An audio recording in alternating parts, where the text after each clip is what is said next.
입니다. 네, 안녕하세요. 오늘 이제 투자론 볼 겁니다. 제가 이제 투자론 하기 전에 늘 드리는 말씀이 있어요. 이거 알아야 돈 잘 벌어요. 언제 돈을 빌리는지, 금리를 어떻게 확인해야 되는지, 어떻게 해야 돈을 벌 수 있는지를 하는 겁니다. 자, 투자하니까 부동산 투자를 통해서 돈을 버는 거예요. 투자는 어려우니까 여기 잠깐만 앞에 페이지 좀 보고 갈게요. 내용 많죠? 내용 많아요. 원래 엄청 많아요. 자, 내용 많은데 우리 한 가지만 물어보죠. 투자란 무엇이라고 생각해요, 여러분? 투자가 뭐예요? 현재의 확실한 지출을 통해서 미래의 불확실한 수익을 꾀하는 거죠. 맞죠? 그건 알아요? 그건 알아요. 좋아요. 그럼 우리 다른 말로 하면 그 아이 키우시는 분 아시겠지만 자식 농사라고 얘기하죠? 학원비는 언제 들어가요? 지금 들어가요. 좋은 대학을 간다는 것이 목표라면은 19살 때 가는 거니까. 그렇죠? 미래의 불확실한 수익을 꾀하는 거죠. 서울대를 간다는 확신만, 아니면 뭐 스탠퍼드나 아니면 하버드 대학교 간다는 확신만 있다면 지금 집을 팔아서라도 투자를 하겠죠.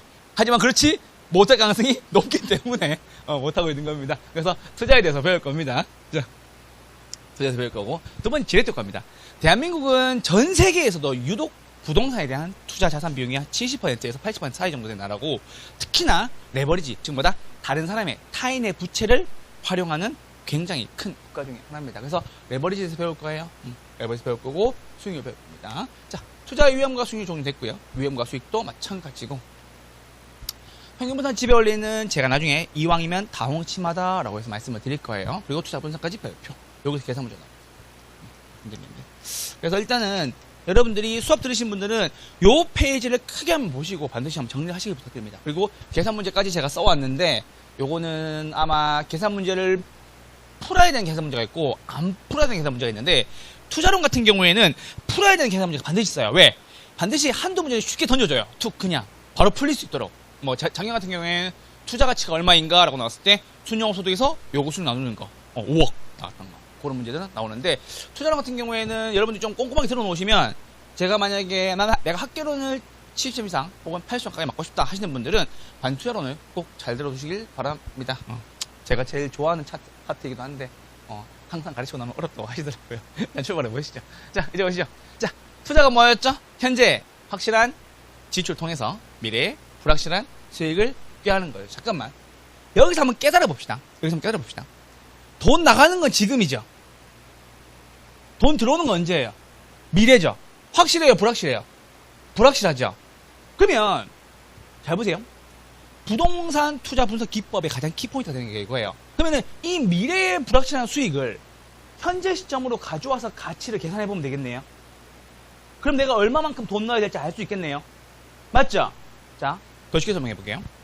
내가 100만원 투자해요. 1000만원 투자해요. 100만원 투자하는 경우가 있고 1000만원 투자하는 경우가 있겠죠. 맞죠? 근데 잘 보세요.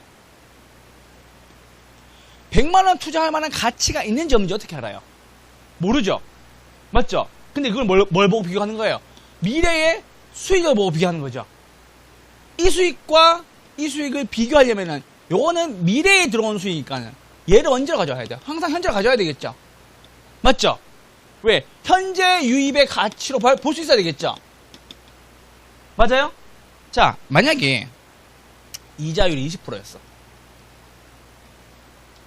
자, 여러분 요건 잘해요. 자, 100만원 넣었어요. 이자율이 얼마? 20%래요. 1년 뒤에, 기간 얼마? 1년이에요. 기간 1년이에요. 자, 100만원 넣고 이자율 20%로 1년 뒤에 얼마 돼요? 120만원 되죠? 이거 어떻게 했어요? 100만원 곱하기 1.2에 한 번 했죠? 이건 할 줄 알죠? 왜? 이거 늘 하는 거니까. 맞죠? 근데 여기서 뭘 물어보는 거냐면, 이걸 너 반대로 할 줄 아니? 그걸 물어보는 거야. 항상. 무슨 말인지 알겠죠? 그럼 보세요. 이 120만원, 1년 뒤에 120만원 될 거, 이거 현재로 가져오면 얼만데? 라는 걸 구하는 거예요. 그럼 얘는, 이번에는 곱했으니까는, 이번에 어떻게 하면 돼요? 나누면 되겠죠? 얼마를? 120만원을. 이거 얼마 돼요? 100만원 되겠죠? 우리 항상 이거 연습하는 거예요. 그럼 잘 보세요. 미래에 들어온 돈은 불확실하니까, 얘를 항상 언제로? 현재로 가져오는 거지. 이제는 곱하지 않고 나누는 거예요. 반대로. 이해됐죠? 요걸 하면 될 것 같아요. 말씀드릴게요. 자, 그려볼게요. 자, 부동산 투자했습니다. 돈 벌 수 있는 거 두 가지네요. 하나는 월세 받는 거. 하나는 매매 차익 얻는 거. 월세 받는 것은 소득이득. 그쵸? 매매 차익은 자본이득. 소득이득은 보유하고 있는 기간 동안, 운영하는 동안 내가 매 기간, 매월 혹은 매년 제주도는 연세 내는 거 알아요? 1년 살기 하면서 들어봤어요? 그럼 왜 들어봤어요? 잘하는구나. 자, 지대나 임대료예요. 무엇을 통해서 구해요? 영업, 현금 흐름을 통해서 구해요. 유량이에요? 저량이에요? 유량. 왜? 기간 나왔으니까. 맞죠? 그래서 영업 현금 흐름은 유량에 해당한다는 소리예요. 영업 현금 흐름 10단계 뭐였죠? 가공기, 유형순, 부채형세. 맞죠? 가공기, 유형순, 부채형세. 그게 내가 부동산 사서 운영하는 동안 돈의 흐름이 어떻게 되는지를 보는 거예요. 됐죠? 두 번째입니다. 자본이득입니다. 얘는 매매 차익을 얘기하는 거죠. 대표적으로 자본이득세라고도 얘기를 하고 우리 회계상의 장부로 가면은 양도소득세다라고 설명합니다. 그래서 언제 생겨요? 기간 말에 처분할 때 몇 번 생기는 거예요? 한 번만 생기는 거예요. 무엇을 통해서? 매각 현금 흐름 통해서 계산합니다. 유량이에요? 저량이에요? 저량. 그쵸? 지금 현재 팔아먹은 거예요. 자, 그래서 투자는 두 가지예요. 하나는 월세, 하나는 매매 차익. 우리 이제 월세라고 하면 안 돼. 소득이익. 아시겠죠? 매매 차익을 그건 해도 돼. 매매 차익 해도 돼요. 그리고 자본이득세다라고 얘기하는 겁니다. 자본이득 얘기합니다. 자, 투자 장점과 단점입니다. 자, 부동산 투자를 하면은 뭐가 좋아요? 첫 번째, 구매력이 보호가 됩니다. 혹은 지렛대 효과를 통해서 돈을 많이 벌 수도 있습니다. 두 번째, 세금 아낄 수가 있죠. 감가상각비와 이자 지급액은 어디에 과세 소득 대상에 포함되지 않습니다. 당연히 월세랑 매매 차익 얻을 수 있고요. 안정성과 수익성 얻을 수 있습니다. 대한민국이 이렇게 부동산에 환장한 이유는 딱 한 가지죠. 왜? 내가 거주할 수 있으면서 돈을 벌 수도 있으니까. 맞죠? 둘 다 볼 수 있는 거죠. 이때까지 모든 지표들이 부동산은 불패한다는 얘기가 나왔었죠. 그러다 보니까 부동산에 몰릴 수밖에 없는 거죠. 내가 만약에 부동산 말고 주식을 한다. 그러면 늘 잃죠. 왜? 내가 산 주식은 늘 떨어지는 거예요. 저도 그렇더라고요. 그래서 말씀드린 거고. 단점은 황금성. 돈을 바꾸기가 쉽지가 않다는 거라 금융적 위험이 있다라는 거가 되겠죠. 이건 가볍게 보시면 됩니다. 부동산 투자의 정의와 기초 이론이었습니다. 자, 제도과입니다. 이쪽 와보세요. 이거 레버리지라고도 얘기를 하고 보통 주식 하시는 분들은 많이들 보실 거예요. 레버리지. 그쵸? 내 돈 뭐 40%, 50%만 있으면은 이거 주식 2배로 사게 해준다라고 얘기하면서 이틀 뒤에 돈 갚으세요라고 하는 것도 있죠. 그게 다 지렛대 혹은 레버리지라고 얘기해요. 자, 레버리지란 타인 자본을 통해서 자기 자본 수익률을 크게 하는 것을 말하는 것이며 타인 자본의 비율이 클수록 즉 뭐다? 돈을 많이 빌릴수록 지렛대 효과도 크게 나타나며 수익이 커진과 동시에 손실도 커진다라는 얘기입니다. 제가 이제 뭐 부동산 시장도 부동산 시장이지만 주식 시장도 이렇게 가만히 보면 대한민국 사람들이 전 세계 주식 투자할 때 유독 레버리지에 굉장히 많이 투자한대요. 그래서 이게 위험을 즐기는 민족이구나 생각이 들더라고요. 그래서 레버리지 많이 쓰시면은 조심해서 쓰셔야 돼요. 아시겠죠? 대신 한번 왔었을 때 크게 먹으려면은 이것 써야 돼요. 아시겠죠? 자, 무섭죠? 맞아요. 무서워요. 폭삭 망의 수다 될 수도 있어요. 아시겠죠? 쫄딱 망의 수다, 폭삭 망의 수다. 자, 정해질 때 돈 빌렸는데 잘 된 거예요? 못 된 거예요? 잘 된 거예요. 그래서 뭐다? 자기 자본 수익률이 제일 커요. 혹은 지분 수익률이다 라고 얘기하는 거예요. 마지막 금리가 가장 저렴하다. 요거 금리 저당 수익률이다 라고 나오는 거예요. 아시겠죠? 내가 자기 자본 수익률, 지분 수익률 아는데 저당 수익률이 뭔지를 몰라서 틀린 사람들이 되게 많아요. 저당 수익률 뭐라고? 금리라고. 정확히 말하면 대출 기간 혹은 대출자가 매기는 수익, 대출자가 얻는 수익인 거예요. 그럼 다른 말로 뭐예요? 금리가 되겠죠. 맞죠? 그리고 부해지렛대예요. 돈 빌렸어요. 잘 된 거예요. 폭삭 망해수다예요. 폭삭 망해수다예요. 왜? 금리가 제일 높으니까. 아시겠죠? 그 말씀 드립니다. 중립적 지렛대는 서로 같다는 거예요. 기출 지문에 이렇게 나온 게 있었어요. 자, 볼게요. 자, 4번 지문 잠깐 볼게요. 총자본 수익률과 저당 수익 동일하다라고 나왔어요. 요거 탁 보자마자 머릿속에서 지렛대 효과 없다. 중립적 지렛대다. 무슨 짓을 하던 영향을 미치지 않는다. 부채 비율에 변하는 자기 자본 수익률에 영향을 미치지 못한다라는 거. 요거 하나 기출 지문이니까 봐주시면 됩니다. 자, 지렛대 효과의 특징과 주요 지문입니다. 대부 비율이 커져요. 돈을 많이 빌려요. 부채 비율도 커져요? 커져요. 자, 그럼 여기서 문제 내볼게요. 대부 비율입니다. 자, 대부 비율이에요. 우리 이걸 LTV라고 얘기하죠? 맞죠? 부동산 대비 부채의 비율. 맞죠? 대부가. 맞죠? 자, 그럼 볼게요. 대부 비율이 50%래요. 50%라는 것은 부동산을 100% 봤었을 때 나 돈 얼마 빌렸다? 50% 빌린 거죠. 맞아요? 자, 근데 보세요. 부채 비율이에요. 부채 비율은 지. 맞죠? 지분이 뭐예요? 내 돈이죠. 맞죠? 지분이 뭐다? 내 돈. 자, 그럼 보세요. 부채는 50% 그대로예요. 똑같죠? 부동 가치가 100이래요. 부채 50이래요. 내 돈 얼마 들어갔어요? 부동산 100%라고. 빌린 거 50%라고. 내 돈 얼마 들어갔냐고. 50%. 이거 계산 잘 해야 돼요. 몇 프로? 100%. 자, 여기 잡아보세요. 무슨 말하고 싶은 거냐? 대부 비율이 50%일 때 부채 몇 프로라고? 100%라고 뜻입니다. 맞아요? 다시 한 번 문제 내볼게요. 이거 빨라야 돼요. 대부 비율이 60%래요. 부채 비율 몇 프로예요? 몇 프로? 150%. 됐어요? 대부 비율이 80%래요. 부채 비율 몇 프로예요? 400. 맞아요? 오케이. 이거 전환 잘 해두세요. 나중에 계산 문제 나오면은 또 풀어야 됩니다. 아시겠죠? 그럼 한 가지 알려드릴까요? 자, 그럼 좀 와보세요. 자, 쉽게 한번 봅시다. 특징을 잘 보세요, 특징을. 자, 100분의 50이죠? 맞죠? 50분의 50이죠? 맞아요? 이게 50%죠? 자, 그 다음 100분의 60이죠? 맞죠? 60 쓰시고 밑에마다 40. 100분의 80이죠? 위에 그대로 80 쓰시고 밑에 어디? 20. 잘 보세요. 요거 두 개 더하면 100%예요. 요거 두 개 더하면 100%예요. 요거 두 개 더하면 100%예요. 위에 숫자는 똑같습니까? 네, 똑같습니다. 위에는 변하지 않습니다. 분자에 올라가는 것이 항상 뭐다? 부채이기 때문에. 아시겠죠? 가치는 내 돈과 남돈의 합이죠. 부채는 남돈이죠. 그러면은 보세요. 부채 비율은 항상 두 개 더하면 100이 돼야 돼요. 두 개 배, 두 개 배. 대부 비율은 위에 있는 거 그대로 쓰시면 돼요.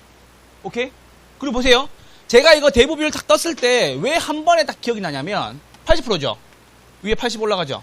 고민할 필요 없다니까 이거는. 맞죠? 두 개 돼서 100 되는 거 얼마? 20. 얼마? 400%. 됐죠. 요 전환을 좀 빠르게 정리해 주시면 계산 문제 쉽습니다. 아시겠죠? 대부 비율과 부채 비율에 대한 연관성이었습니다. 됐죠? 대부 비율 80이다. 부채 비율은 80 올라가고 밑에 얼마? 더해서 100이니까 20. 아시겠죠? 대부 비율 60%다. 위에 60 올라가고 부채 비율 얼마? 밑에 40. 됐죠? 그래서 요거 두 개 합이 100이 되면 됩니다. 아시겠죠? 왜? 이게 남 돈이고 이게 내 돈이니까. 됐죠? 100%. 됐죠? 이렇게 봐주세요. 이해되셨나요? 오케이? 네. 이렇게 대부 비율과 부채 비율에 대한 관계 설명 좀 드렸습니다. 자, 대부 비율이 커져요. 돈 많이 빌린대요. 그쵸? 부채 비율 당연히 커지고 지렛대효과 당연히 커지게 되겠다. 모두 내 돈으로 투자한다면 채무 불이행이 있다 없다? 없다. 부의 지렛대효과가 발생할 경우 요거 한 가지예요. 돈 빌렸는데 큰일 났어요. 큰일 났어요. 근데 뭐가 내려가면? 금리가 내려가면 정해 지렛대로 바뀔 수 있다. 이유 이거 딱 한 가지예요. 아시겠죠? 뭐다? 부의 지렛대를 정해 지렛대로 바꿀 수 있는 거, 혹은 정해 지렛대가 부의 지렛대로 바뀔 수 있는 것은 금리의 변화예요. 아시겠죠? 이거 딱 한 가지. 됐죠? 우리 예전에 코로나 때 왜 기준금리 0% 시절이야. 기준금리 0.5% 시절에. 아시죠?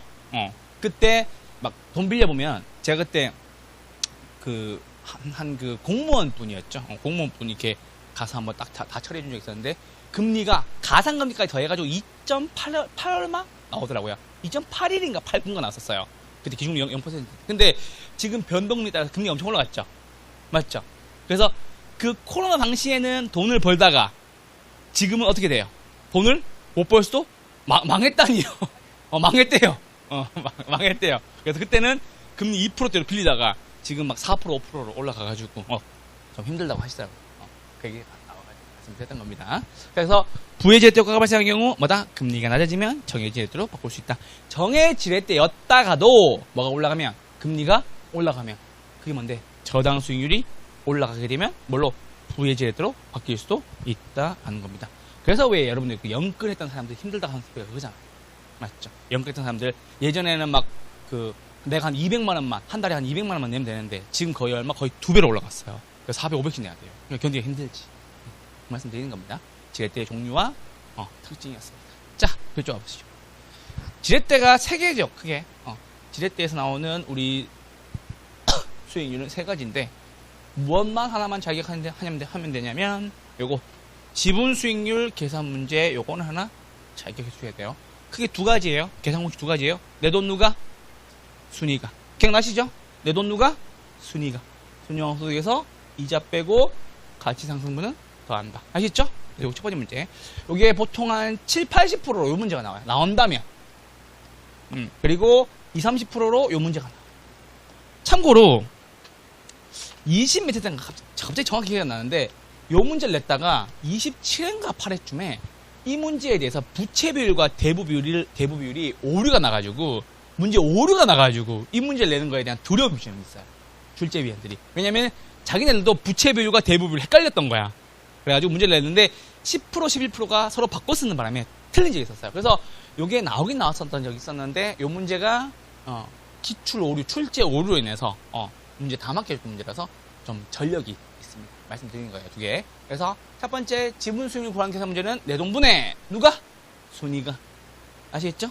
내 돈에 대한 순이가. 아시겠죠? 순영소득과 이자 지급분 빼고 가치 상승분 더해준다. 아시겠죠? 이 문제를 가장 어렵게 내면은 순영업소득도 구해야 되고 이자 지급분도 곱해야 되고 가치 상승분도 곱해야 되는 경우가 있어요.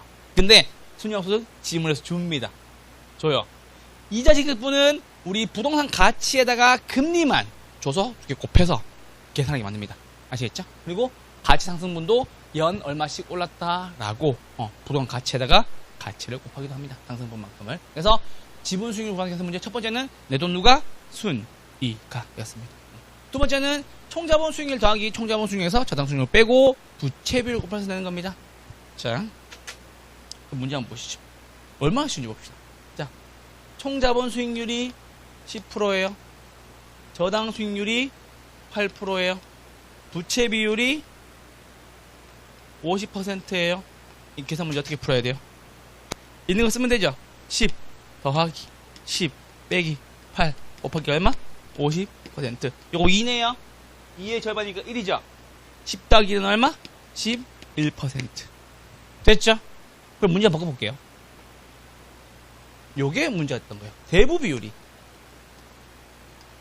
50%예요. 요거 아니에요. 대부 비율이 50%예요. 총자본 수익률은요. 죄송해요. 자기 자본 수익률은요. 대부 비율 50%예요. 50%래요. 부채 비율은요. 얼마예요? 대부 비율 50%라고. 부채 비율은요. 몇 퍼센트? 100%죠. 맞죠? 곱하기 뭐가 돼야 되겠어요? 100이 돼야 되겠죠. 몇 프로? 12%. 차이를 알겠어요, 지금? 네. 그래서 대부분을 주고도 문제를 내기도 하고요. 부채비를 주고도 문제를 내기도 해요. 이게 문제 오류 났던 거예요.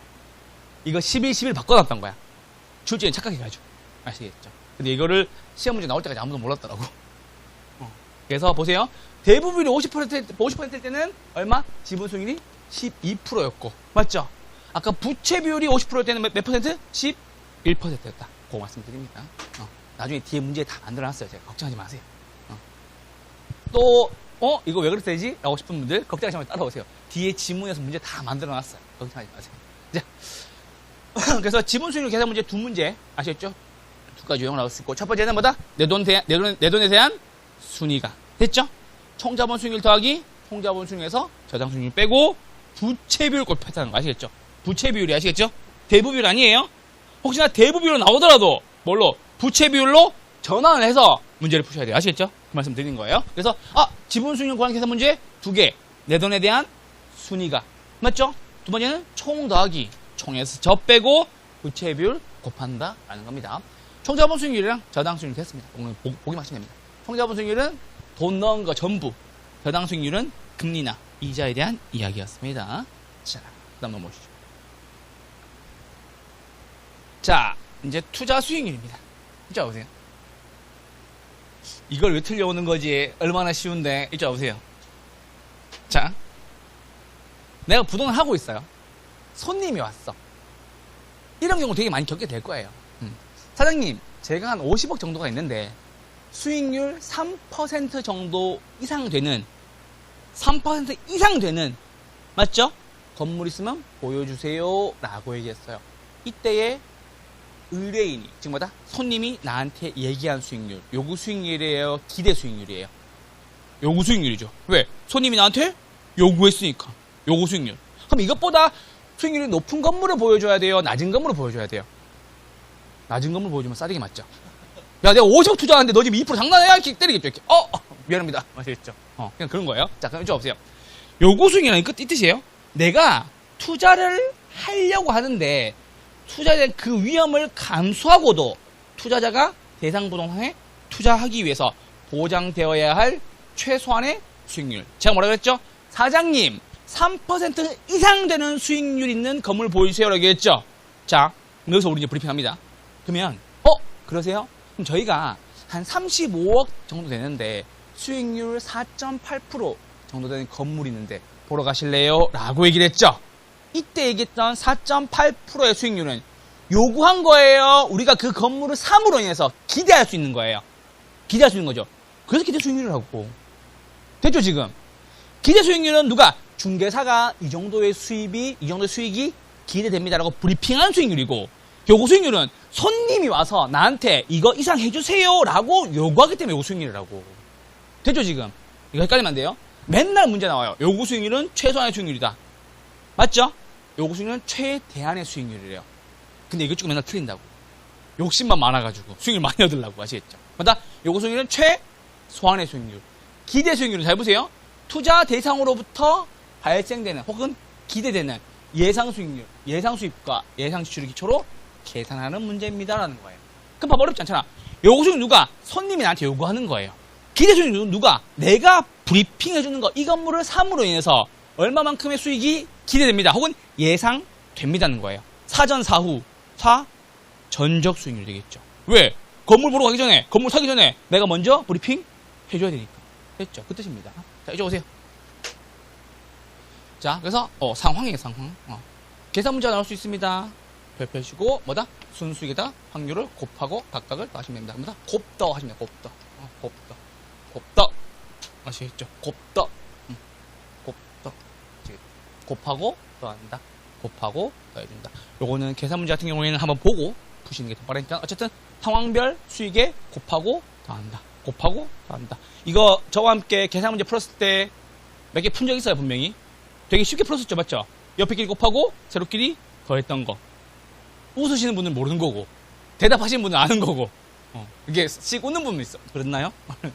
표정이 그랬나요? 나는 기억이 안 나는데 이런 느낌인 거고, 곱하고 더한다 하시는 분들은 풀었던 거 기억나시는 거고. 아시겠죠? 이거 뒤에서 한번 문제 볼게요. 그래서 기대 수익률 계산 문제 곱하고 더한다. 곱더. 아시겠죠? 곱하고 더한다. 곱하고 더한다. 제가 이렇게 곱창 막창을 되게 좋아하는데 곱더를 기대합니다. 미안합니다. 곱더 아시겠죠? 곱더 아시겠죠? 됐습니다. 자, 기대 수익률입니다. 기대 수익 크면 투자를 하겠죠? 맞죠? 자, 그럼 잘 보세요, 여러분들. 기대 수익률이 커서 투자를 하게 되면 수요가 증가하죠. 부동산 가격이 오르겠죠? 수익률은 올라가요, 떨어져요? 떨어지죠? 이거 이해해요? 이게 시험 문제 나왔었는데 사람 다 틀리더라고요. 잘 보세요. 다시 한 번만 더. 기대 수익률이 요구 수익률보다 커요. 투자를 하죠? 수요가 증가해요? 가치가 오르죠? 가치가 오르니까 수익률은요, 올라가요, 떨어져요?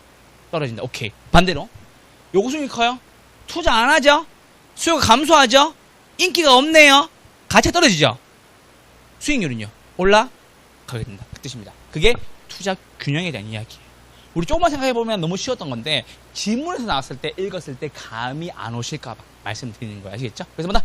기대 수익률이 크면 투자를 하고 수요가 증가하면 건물의 가치가 올라가게 되니까 수익률은 떨어지게 됐고, 요구 수익률이 크면 투자를 안 하니까 수요가 감소하게 되고 건물의 가치가 떨어지니까 수익률은 올라가게 된다라는 겁니다. 잘 기억해 주세요.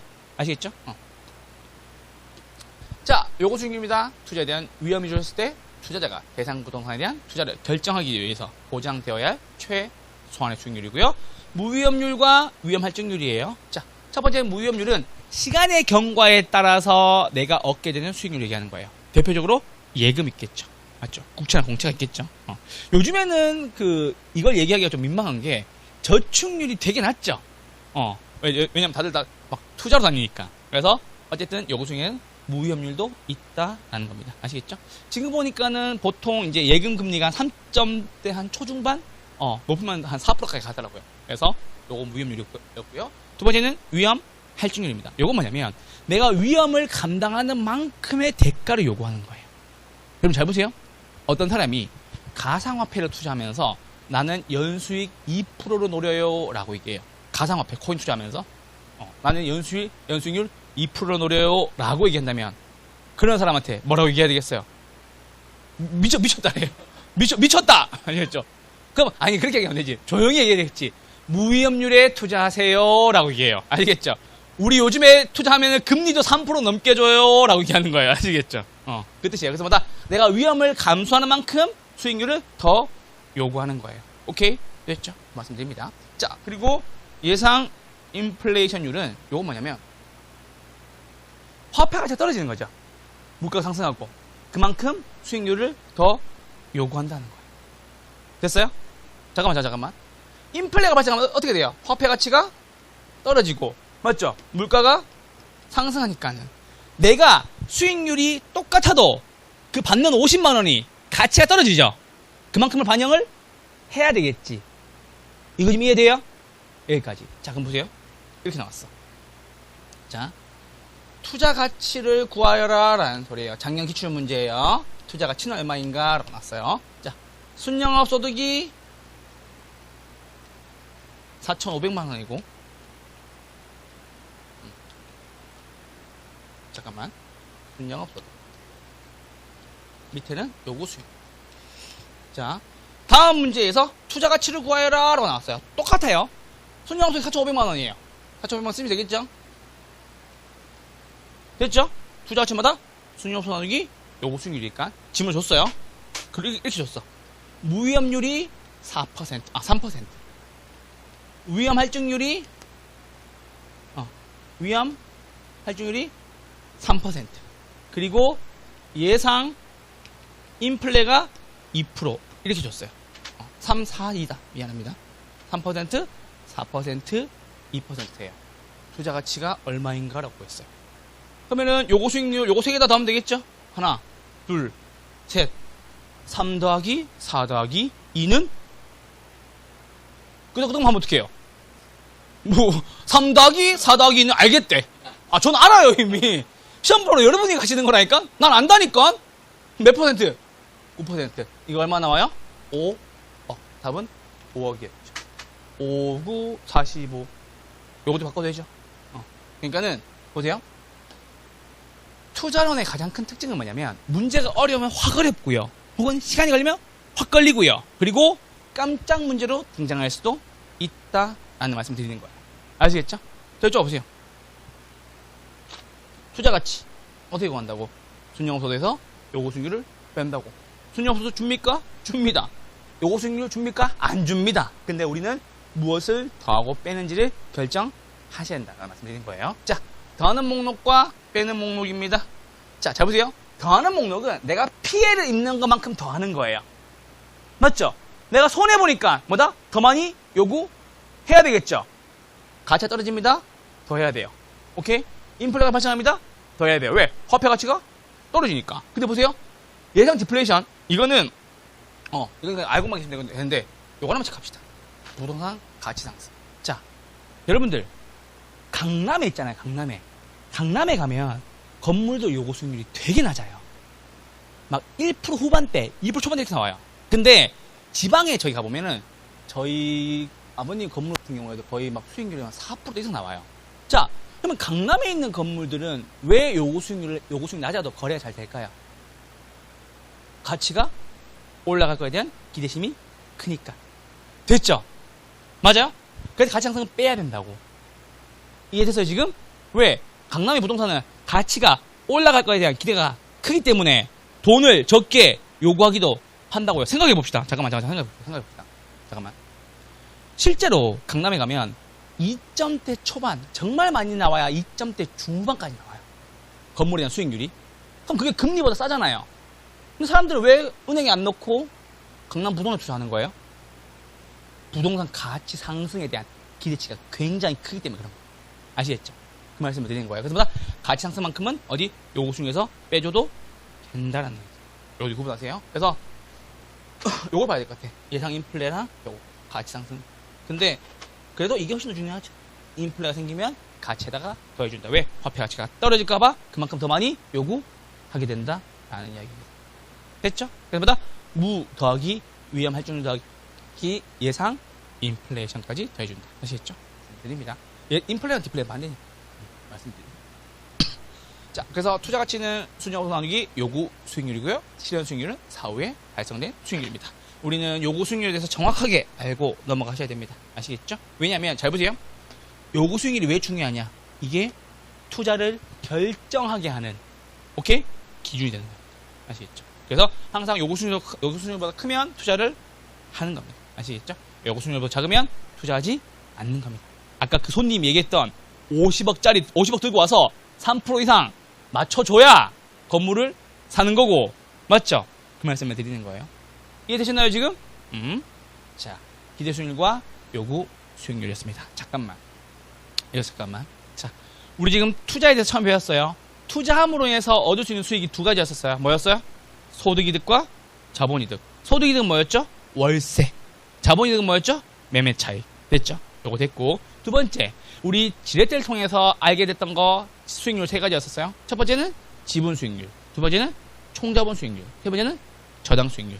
지분 수익률 계산 문제 두 가지 형태로 나와요. 어떻게 구했어요? 내 돈에 대한 순이가. 됐죠? 순용소득에서 이자 빼고 가치 상승분만큼 더한다. 뭘로 나눠준다?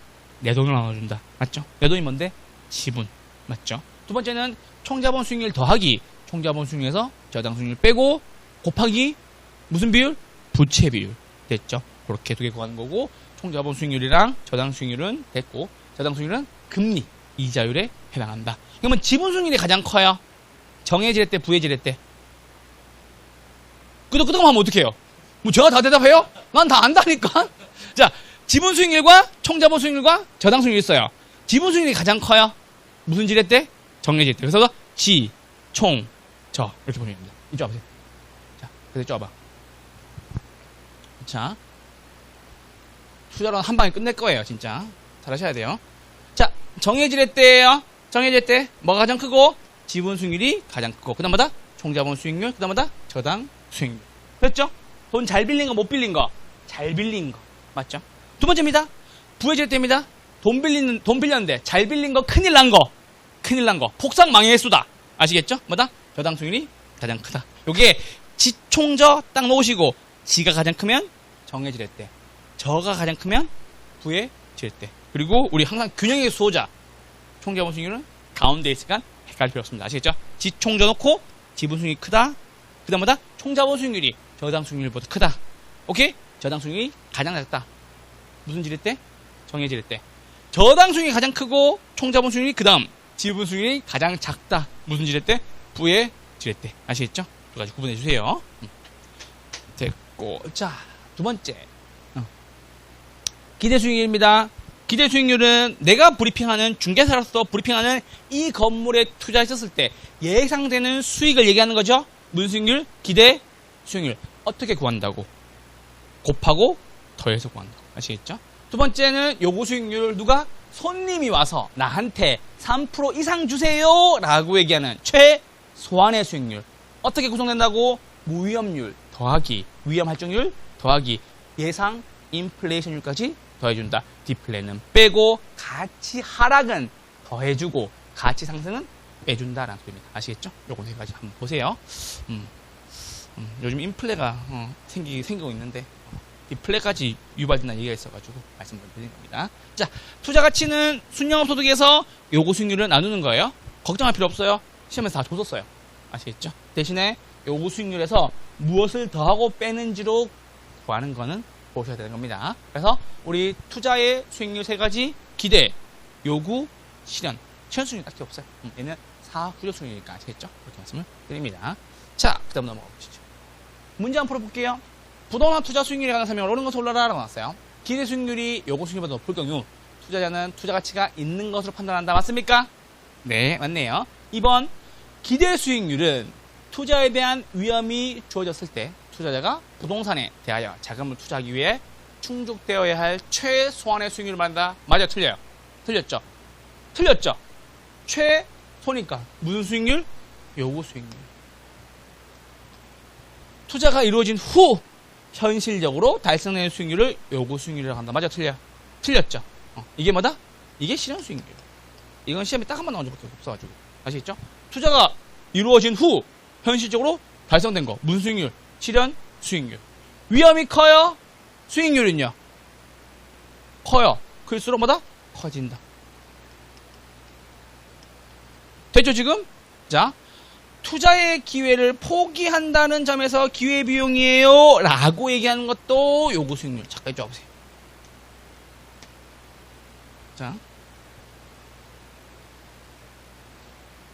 자, 기회비용에 대한 얘기를 잠깐 해봅시다. 자, 잘 보세요. 원래 요구 수익률을 투자안에 대한 기회비용이다 라고 얘기하는 거예요. 자, 요구 수익률을 다른 말로 하면은 투자안에 대한 기회비용이에요 라고 되겠습니다. 자, 잠깐만요. 이쪽 보세요. 자, 기회비용에 대한 정의입니다. 포기된 것 중에 최선의 가치. 다시 한 번 더. 뭐라고? 포기된 것 중 최선의 가치. 자,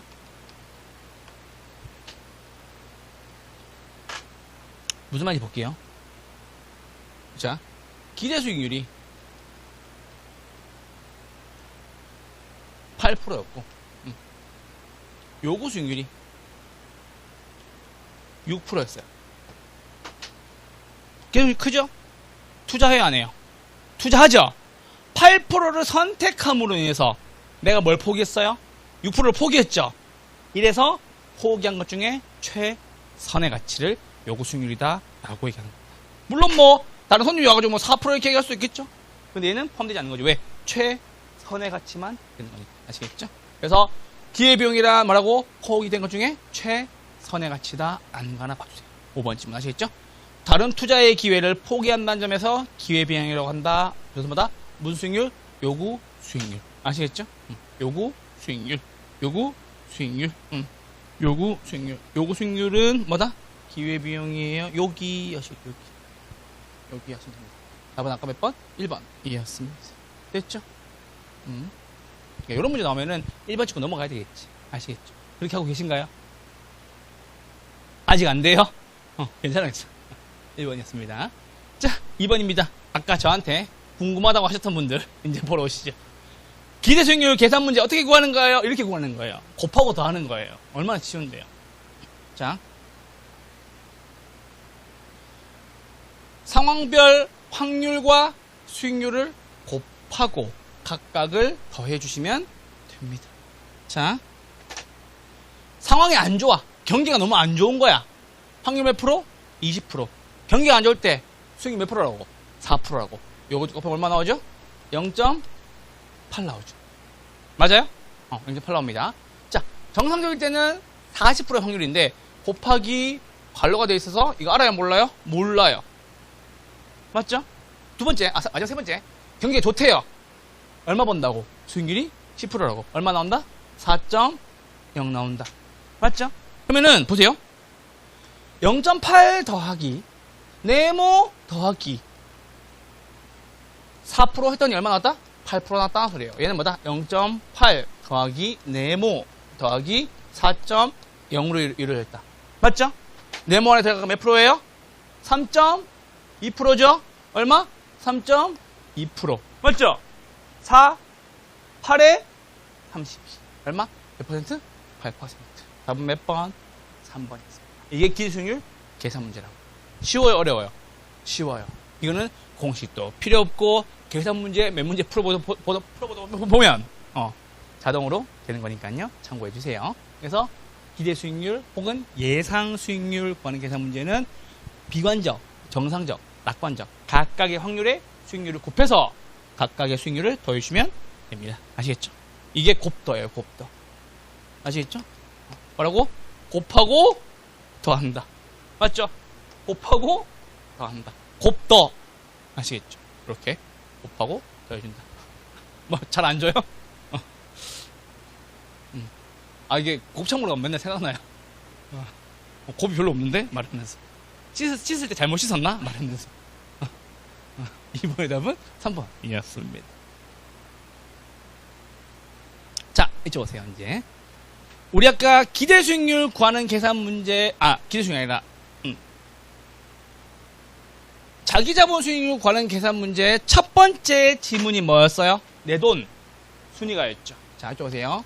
자, 지분 수익률 혹은 요구 수익률 구하는 계산 문제. 내 돈 누가? 순위가. 이렇게 구하는 거예요. 내 돈이 뭔데요? 지분. 자, 문제 읽어볼게요. 부동산 투자에서 기업 타인 자본을 활용하는 경우와 니은 타인 자본을 활용하지 않는 경우 각각의 자기 자본 수익률을 구하여라 라고 나왔습니다. 잠깐만요. 요 문제가 지금 제가 PPT 옮기면서 좀 씹혔는데 죄송합니다. 요거 이렇게 바꿀게요. 잠깐. 타인 자본을 몇 퍼센트? 답이 좀 바뀌겠네요. 죄송해요. 요거 수익률이 씹혔어. 죄송합니다. 이제 오세요. 요거 써오다가 기업 니은 얘는 타인 자본 안 쓰는 거죠? 얘는 타인 자본 쓰는 거예요. 잠깐만. 기출문제 답이 달라질 거야. 타인 자본이 40%. 이렇게 풀어봅시다. 일단. 어차피 계산 문제 이렇게 풀어봅시다. 자, 보세요. 부동산 얼마 주고 샀어요? 2억 주고 샀죠? 맞죠? 2억 주고 샀어요. 자, 경리 정확하게 봅시다. 요거 먼저 풀 때 타인 자본 없는 걸 먼저 풀어야 돼요. 맞죠? 내 돈 얼마 들어갔어요? 2억. 부동산 가격이 얼마니까? 2억이니까. 내 돈 잠깐만. 뭐다? 남 돈 빌리지 않았으니까. 순위업소득 얼마? 700만원. 이자 뺄 거 있다 없다? 없죠. 왜? 돈 안 빌렸으니까는. 더하기 가치는 올랐어요? 네, 올랐네요. 얼마? 5%. 2억짜리 5% 올랐어요. 얼마? 1000만원 됩니다. 됐죠? 그럼 요거 1700만원을 얼마로? 2억으로 나눠주면 되겠죠. 맞아요? 그래서 1700만원 나누기 2억 하면 얼마 나온다? 8.5% 나온다. 됐어요 지금? 됐죠 지금? 자, 두 번째입니다. 타인 자본을 40% 빌렸다고 해봅시다. 타인 자본 40%. 자, 여기서 나눠야 돼요. 내 돈 얼마? 1억 2천. 남 돈 얼마? 8천. 됐죠? 요렇게 하고 푸시라고. 됐죠? 내 돈 얼마 들어갔어요? 1억 2천. 이거는 똑같죠? 변함이 없어요. 700만원 더하기 얼마? 1000만원. 이건 똑같아요. 근데 빼기 뭐가 생겼어요? 이자만큼 빼야 되겠죠? 얼마 빌렸다고? 8천 빌렸다고. 맞죠? 이자 얼만데? 5%. 얼마 빼야 돼요? 400만원 빼야 되겠지. 됐죠? 빼니까는 얼마? 1억 2천에서 300이니까 1300만원 나오네요. 됐죠? 1300 나누기 1억 2천 하면 됩니다. 요거 딱 안 떨어지겠네. 1억 2천. 얼마 나온다? 10.8% 나오죠. 10.833 나오죠. 그래서 얼마? 10.8333 아시겠죠? 말씀드린 거예요. 이거 지금 돈 잘 빌린 거예요? 잘못 빌린 거예요? 잘 빌렸죠. 왜? 타인 자본을 40% 이용했을 때 수익률이 더 많이 나왔으니까. 아시겠죠? 이렇게 말씀드리는 거예요. 그래서 이런 문제도 한번 보시라고 말씀드렸던 거예요. 됐죠 지금? 항상 뭐다? 내 돈 순위가. 혹시나 빚이 있다면, 부채가 있다면 이렇게 나눠서 정리하셔야 돼요. 아시겠죠? 반드시 이거 중요 말씀드립니다. 그래서 한 번 문제 한번 풀어보았고요. 자, 4번 문제입니다. 이 문제도 제가 만들어 왔죠. 여러분 틀리지 말라고. 자, 다 줬어요. 내 돈 순위가로 풀었죠, 그죠? 자, 이번엔 뭘로 풀 거냐? 총 더하기 총에서 저 빼고 부채 비율 곱한다라는 겁니다.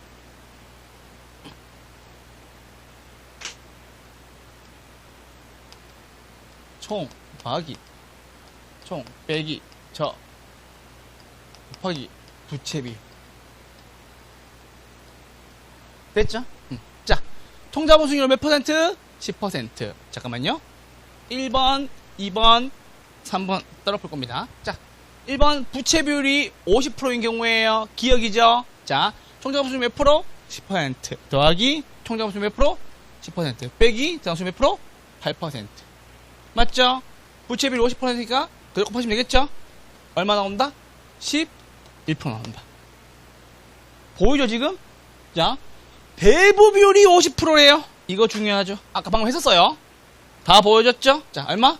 대부 비율이 50%라면 부채 비율은 얼마가 나와요?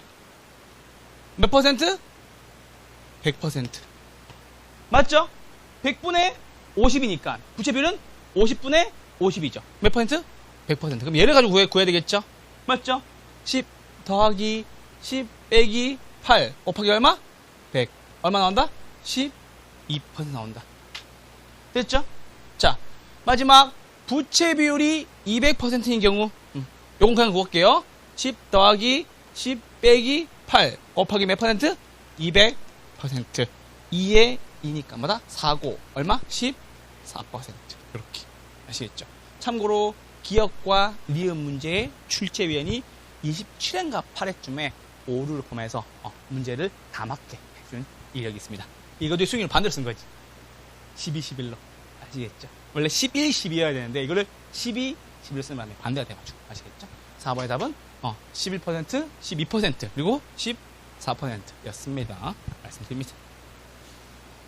자, 이제 위험과 수익입니다. 위험과 수익은 저희 잠깐만 쉬었다가 볼 겁니다. 아시겠죠? 이제 위험과 수익 보러 가시죠. 잠깐만 쉬었다가 위험과 수익 보도록 하겠습니다. 잠깐만 쉴게요.